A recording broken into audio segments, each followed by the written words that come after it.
Hello, dear listener. Welcome to the Future Seeds podcast. I'm your host, Cyprian, and in this show, I explore groundbreaking solutions to our world's unique problems by connecting seemingly unrelated fields such as technology, ecology, community, and spirituality. This is part 2 of Planting Trees to Save the World with Maximo Bottaro. You will learn why the great Australian bushfires that took off at the end of 2019 were so devastating, how bush regeneration can help mitigate fires, and how patchy forests make the environment more vulnerable to fires and loss of biodiversity. You'll also hear Maximo explain how the forests all around the world are interconnected, what bioprecipitation is, the impact of forest logging, and then what we need in terms of political action on an international level to protect what remains of our forests.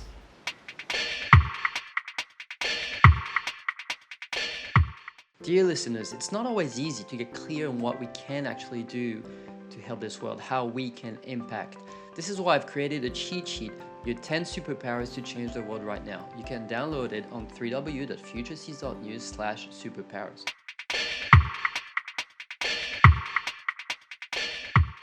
Let's talk about bush regeneration and its link to the bushfires that happen. Can bush regeneration be actually called, can it be called a measure to mitigate bushfires? Well, it's pretty easy to answer that here. It's different for everyone. The bigger a piece of rainforest is, the more moisture it retains. Rainforest is really good at that, right? So if our forest here was broader and more intact, we would have taken less damage from the bushfire season because they would have retained more water, they would have recycled more clouds, the creeks would have been more active, more like the whole area would have been moister. As soon as I hear that, forests are maybe like too patchy or something, Yeah. I think about roads cutting through forests. We have the highway here that's just this big thing cutting through the whole of the coast. Is that an issue you can solve? Well, look, the first thing that comes to mind when you mention the way roads break up the landscape is it confuses the hell out of people who are meant to manage the pyrolytic forests, the ones that are meant to burn, because sometimes you put a road in and the fire doesn't get across the road anymore, like the low burning, the lower level bushfire, natural one. So sometimes that doesn't get across the road anymore, and you know what happens? You get rainforest on the other side. And then people go in and cut down the rainforest because they say, well, this is meant to be a eucalyptus area. So you create a disturbance in the landscape like a road, and you might get a rainforest pop up. So you get some weird stuff happen. Those breaks in the landscape would reduce the amount of pollination that travels across the landscape, reduce the amount of genetic spread of the animals, particularly. When you put in roads, animals are less likely to be able to get from A to B. So, you're more likely to fragment things, cause more inbreeding, more desiccation. So one of the worst things for a forest is to have all these edges. And when we put roads everywhere, there's forest edges everywhere, right? So it's like, if you just imagine a forest is tall and bushy on the top, when the sun hits it from directly above, no problem, stays cool underneath. But then the sun gets in the sides, yeah? And when the sun gets in the sides of the forest, it dries it out to a good distance within, yeah? It's just desiccating it. And so, putting roads in and so on is going to increase that. It's a very complicated topic, really. Yeah, it would be. Yeah. Bushfire mitigation in general. So first of all, what happened with the fires the last fire season? Why was it so big? The 21st century human way of looking at it is the Indian dipole and the South Annular Mode. I think I said that right. They're two regular weather systems that come across Australia. They came at the same time, they were strong, and both of them inhibit rainfall. And they were both dry, and they both pushed weather to the east. So what happened is we got all this drying hot air. So it was like a tag team. We got all this drying hot air. It lit all these fires. Then the embers were pushed by the bloody fires up into the air and then dropped into further forests towards the coast. And then the fires were like, when you blow on a bushfire, on a campfire, and the fire jets out off your breath, it literally did that. You could see the wind hitting it, and you could see the fire spraying into the environment. And then to make matters worse, because the weather systems were so strong, I'd say because climate change enhanced them. Because you remember, everything is there the same with climate change, but just more dramatic. Right. So climate change made it more dramatic. Australia's always had a dry wet cycle. If you look at the rainfall maps over 100 years, that's normal, but it's got more extreme. So the problem with this is there was so much wind blowing the smoke and the fire towards the east that all the smoke ended up over the Pacific. And during this whole event, I was watching the rainfall on Australia going, where the hell is the rain? Where's another metre of rain to put this out? Do something. It lasted for a while. It lasted way too long. And the rain was on the ocean because clouds of dust from the bushfires, they're going to make it rain. Pretty much anything you chuck in a cloud is going to make it sick. It's going to make it drop its water, basically. So the clouds were in the ocean because of what you talked just before. The smoke went to the ocean. Any clouds passing over just dropped their guts in the ocean and rained there. What would you recommend in terms of bushfire mitigation other than bush regeneration? Do you mean around here? In Australia? It's going to be different strategies everywhere. You've got to reduce the fuel load. Can you define for our listeners the fuel load? Oh, sorry. So there's been, for example, calls to go back to indigenous burning methods. So what I mean is, if you go through a forest and you burn the fuel litter that's being produced over much shorter periods than would happen naturally, so then you've destroyed all of the leaves and sticks and stuff that are on the ground that are ready to keep the fire burning and spread it. So if you get rid of all of that with low-level fires that are controlled by people that have got, extinguishers and so on, it's a massive job, but we're going to have to do it. It's a massive job. It's like a multi-billion-dollar industry we have to set up that we're not really doing. So we're going to need, cool burns. That'll get rid of the fuel load. Then when we get a dry year, because they're going to keep coming, and we don't want to look stupid and just go, oh, whoops, we're going to have to spend a lot of money on it. That's what it comes down to. It comes down to billions of dollars in a cool fire program we're going to have to do. When the hot years come back that are really dry, there'll be less fuel on the ground to light. There'll be smaller loads. Then the next thing we need is more infrared teams. We need helicopters out there that can spot the ember lit fires and get these little spot fires put out. So we're going to need the old way and the new way to work together. This is really cheesy, but fire load reduction and high technology to spot the bloody embers, because one little ember could go and start a whole new massive fire, and it's just annoying. When we have the technology, we should be spotting it and catching it. Now I'd like to talk about your discoveries, actually the subject at least of your study, on bioprecipitation and that really cool bacteria. How do you pronounce it again? Pseudomonas syringae. Pseudomonas syringae. All right. Why is it so important to discover the process that actually attracts rain? The discovery of bioprecipitation is important because it would have some significant effect on the total rainfall, on particularly tropical and subtropical rainforests. And that has a big flow-on effect for everybody else because, so not only is it good to get that extra rainfall on those tropical type forests and subtropical, but because those forests help the other forests. So to take it really simply, if you look at the Earth, there's a heat belt more or less around the middle where the ocean's the hottest. And that's where the ocean evaporates from, right? And there's all this climatological stuff that's easy to understand about this. But basically, the water evaporates off the equator, goes up and starts moving outwards, and then it rains. And then it comes back up, and then it rains, and it gets out to the poles. Right. When you have good tropical forests, they're the first line to catch that water, not the ocean. And the tropical forests catch the water because they've got bacteria that catch it.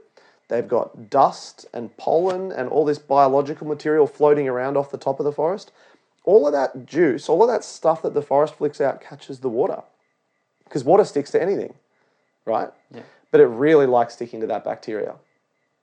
And so you imagine that you've got this well of water that evaporates off the equator and then rains down towards the poles and then sets as ice and so on, becomes part of the ocean. You don't want to miss any of this part. You don't want the ocean to steal the water, because it will. So at the moment, the ocean takes 71.8% of the surface of the Earth, and it takes just under 79% of all the water. The ocean takes more water than it covers the percentage of the Earth of, because the ocean produces its own stinky stuff. Like, you can smell the ocean, right? Anything you chuck in the sky makes it rain. The ocean's pretty good at making it rain. Wow. Yeah. So forests, like the Amazon and the rainforest and so on, they're chucking out all sorts of stuff just by default. You know, just pollens and so on, like I said, bits of plant material. But then they also have evolved with this bacteria that I have no idea, I haven't figured out how this works, but they have tested it scientifically, and they know that when it rains, this bacteria flies. So it flies off the forest, it gets up into the clouds, and it's electrically charged all over its body. It's dramatic in its effect. And it sticks water molecules to itself. So this bacteria's body is covered in electrically charged spirals that are the perfect shape. You know how water's negative and positive on each end? Like, water's like, that's how it all sticks to itself, because it's all negative, positive, negative, positive, right? So that's how it makes balls. That's how you get a water droplet, because it's electrically charged. So this bacteria has all these spirals wrapped around its body, and the water gets stuck to it. Now, the difference between water being a gas, or water being a liquid, or water being ice, is how much it's vibrating as a molecule. If you grab a molecule and hold it still, it's going to vibrate less. You got me? Yeah. If that's heat being lost. Okay. If you take if this is a molecule hot and I grab it, it's going to turn into liquid. If I really hold it still, it's going to turn to ice. The Pseudomonas force the water to become ice and make it rain. It's amazing, but it's so well studied, it's a joke. They've done it in labs with artificial clouds, and they've pumped this stuff into it and made it rain in artificial clouds. Yeah. I've got it in a cupboard. It's bloody expensive, but you can put like a micro droplet of it in a tank of water, cold water, has to be cold already, because it's got to grab this vibrating molecule and make it sit still, right? Yeah. So it's not too strong. So the water's got to be kind of cool already, and you can grab it and stop it. You got me? Yeah. So you can put a drop of it in a bottle of water, and it just goes and sets into solid ice. You got a block of solid ice. Just one drop. It's insane. It's in one of my videos. Yeah.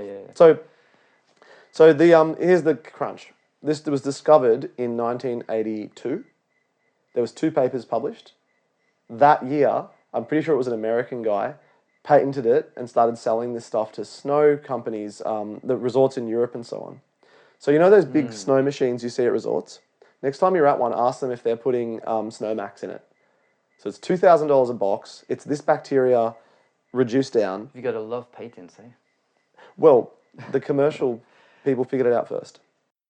Yeah. But it also means that, I mean, it gives more importance to forests and more arguments as to why it's bad to log forests. Yeah. To understand that forests attract rain. Yes, and you know how I was talking about this effect? The rain gets passed from forest to forest? That's in my video on bioprecipitation. You can see it happening. You can see it happening. You go, oh wow, that rain came from the Congo forest, and then it rained on the Amazon. And then it rained from the Amazon, some of it went to North America and it rained there. And then it went from there and it went to Japan. Yeah. It's like, this is cool. So, but you know what isn't cool is we're not that smart yet at predicting how the Earth works, you know. And if we cut a section of forest out here that was meant to pass the water over there, you know what I think is going to happen? When you turn this into a desert, this water is going to fly over the ocean, and the ocean's going to say, I'll have you. And it'll spit out all of its salts and, you know, phytoplankton materials. Absolutely. And it'll take the water. And so the more we cut down, the more percentage will end up in the sea. That's my prediction. Yeah, and logging, I mean, all this ecology stuff, and logging is one of them, is definitely, these are global issues, and countries are not good at working together, especially on things that are hindering economy, as we call it. But I looked into it a little bit. There's things happening. For example, Norway banned deforestation in 2016. And it's good because the stats say that in 100 years, all rainforests could be wiped out if we continue at this rate. Norway also gave $1 billion to Brazil so that it preserves the Amazon. I think they did the same with Indonesia. Right. So this is action on an international level to try and work together. Poland has the last pristine ancient forest of Europe, and the EU is trying to fund them to preserve their forests. Not working very well, but they're trying. What is Australia doing with the Daintree and the Tarkine? Because they started logging the Tarkine again recently. Look, the situation in Tasmania is pretty rough. Okay. You know, like it's you can see it from two perspectives. You go there, you'll see some of the best forest in the whole country. Like you'll see that, and the most expansive, and that's the problem. Is government people are going to go to Tassie, and logging interests that are already there that are putting money into it, they're going to look at that and go, yeah, there's all this ancient forest, but look how much there is. You know, like it's so they just say there's so much. Why can't we just have a little? Right. Can we have a little nibble? Yeah. That's the problem with Tasmania, man. It's just like it's a hotbed. Yeah. All right. Yeah. Okay, I'd like to finish this interview with 1, 2, 3 little more philosophical questions. First of all, what we're doing with bush regeneration, all this stuff we just talked about, there's an aspect of it where we somehow play God with the bush. We try and understand and then control to mitigate our own impact on this world, and then saying this can live and this can't. What would you have to say about that? Oh, it's an easy decision to make. It's only from lots of experience that you can make it, though. You go into it, you see, first of all, you have to know how this behaves. So if I see a small patch of that in the forest, I need to know that it's what it's going to do in the next 10 years and the overall effect it has. So you look at the weeds that are there, you look at the natives that are there, and you look at what the forest is trying to do. You don't play with it too much. You go, well, these are the species the forest is bringing up here. You know, these are the ones that are surviving, and here's a watercourse. This is what it used to be here. This is meant to be a watercourse. This has been silted in by cows or whatever. And you go, you enable the forest rather than reconstructing the whole thing. You look at, you just try to enable the natural processes for the best outcome for the most species. Because what the thing is weeds will probably interact with a couple of species. You know, you'll see some pigeons eating canthers or so on. But they won't flesh together into that relationship that is created over millions of years. This is really hard to get. You know, like if you think about something like, let's say the fig trees in the rainforest, you know, they've been around for so long that their relationship with the wasp that pollinates them, every single species has its own wasp now. Like they've changed together, and there'll be frog species that are only gonna put their eggs in the divots in that fig tree, and it's just like it's a headache basically. That like So you allow what's going to create the most tolerance and intermeshing and support. And weeds, generally the problem with weeds is they don't allow that. They just want to take over everything. So there is such a thing as an approach where you're working with nature. It does exist. There's a few different approaches with bush regeneration. If the forest is, if there's a bit of forest there with some weeds and some natives, and you're an experienced bush regenerator, you should be able to look at it and go, hey, I'm going to help you to be what you want to be again. because the weeds were never going to let that happen. But if you take out the weeds, the rainforest will stitch itself back together. And it's amazing to watch. As long as there's a 10 species to start with, other things are going to come back. But it won't happen like that if you let the big canfilorals stay in there and the lantana. They'll always suppress the biodiversity and the complexity and the maturity. They'll never let it happen. So there's that. But then you're in situations sometimes where there's nothing left. And that's where you basically have to fabricate an ecosystem.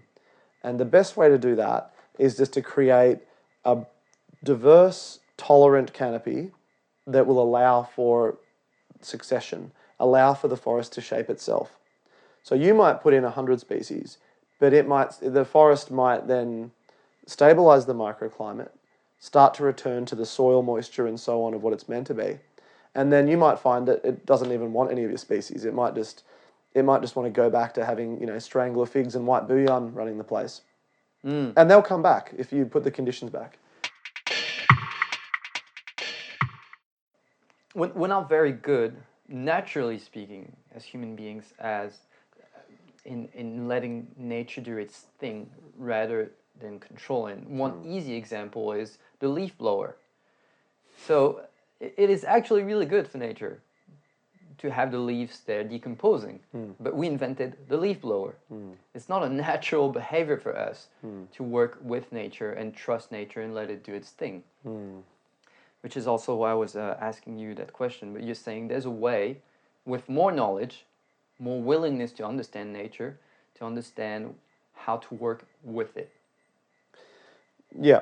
The more you know about the contributing variables, the more you're going to be able to make an informed decision. Yeah. So if you look at, to add to that, what I said before, you'd say, what is the natural ecosystem in the area? What does it look like? How many species are in it? What is this introduced weed?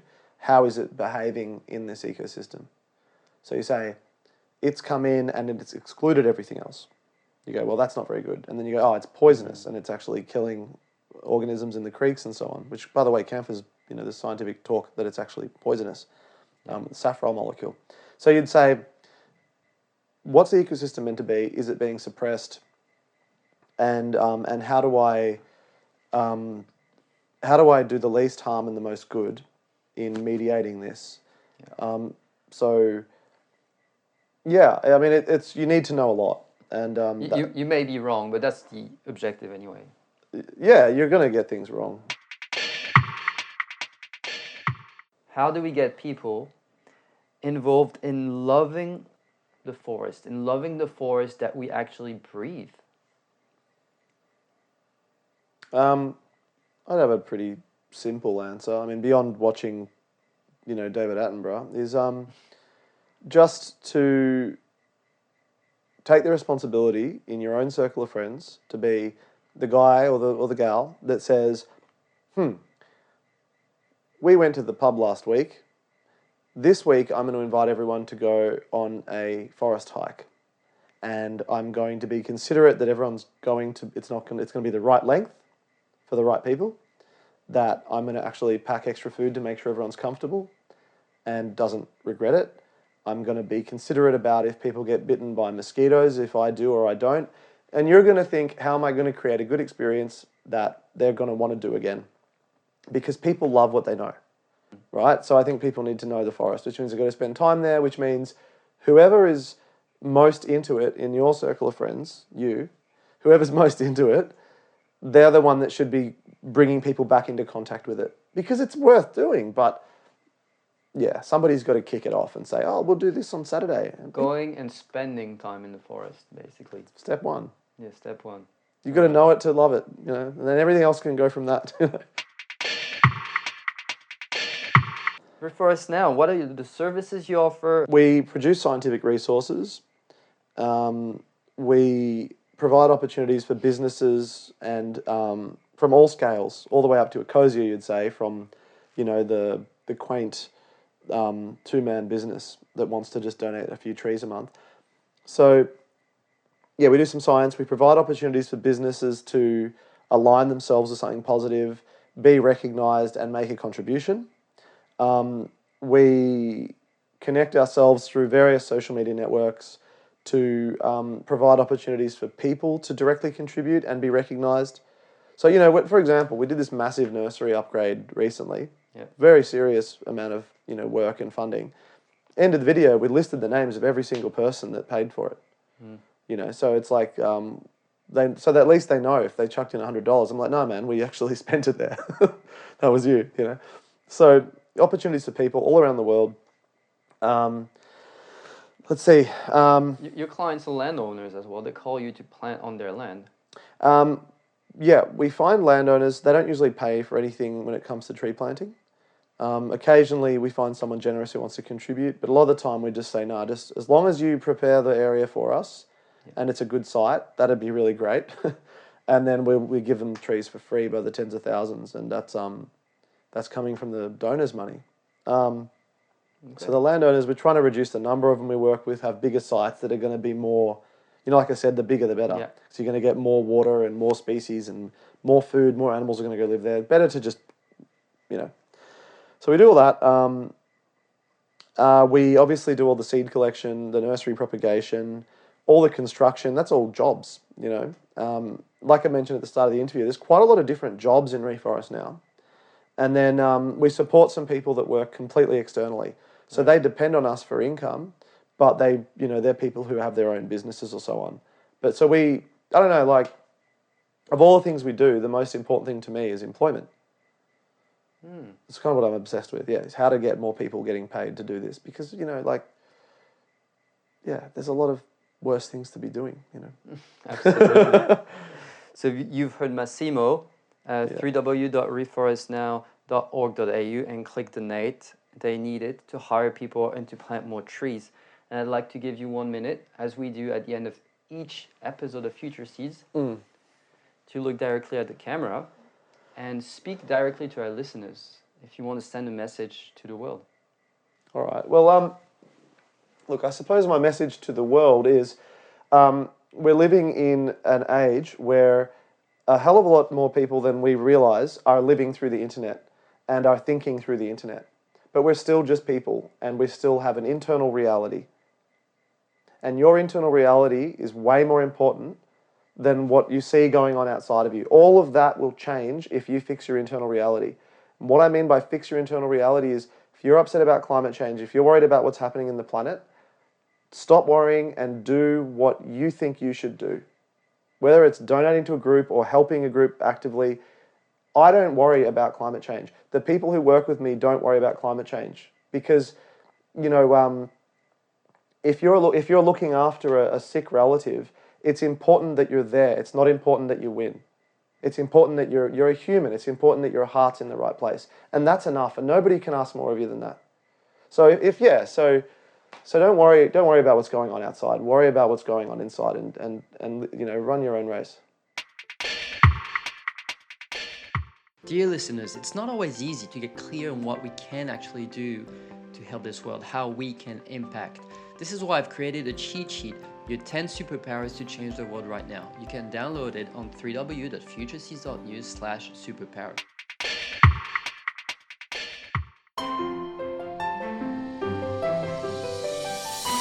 The Future Seeds podcast is a project that is supported by its community of listeners. If you like the show and what it stands for, I invite you to head to www.futureseeds.news, where you can support the show for just $2 a month, be part of the Future Seeds community, connect with its amazing members and speakers, and enable this podcast to thrive. I thank you for your time and hope you enjoy the show and its exploration of alternative solutions to the world's greatest challenges.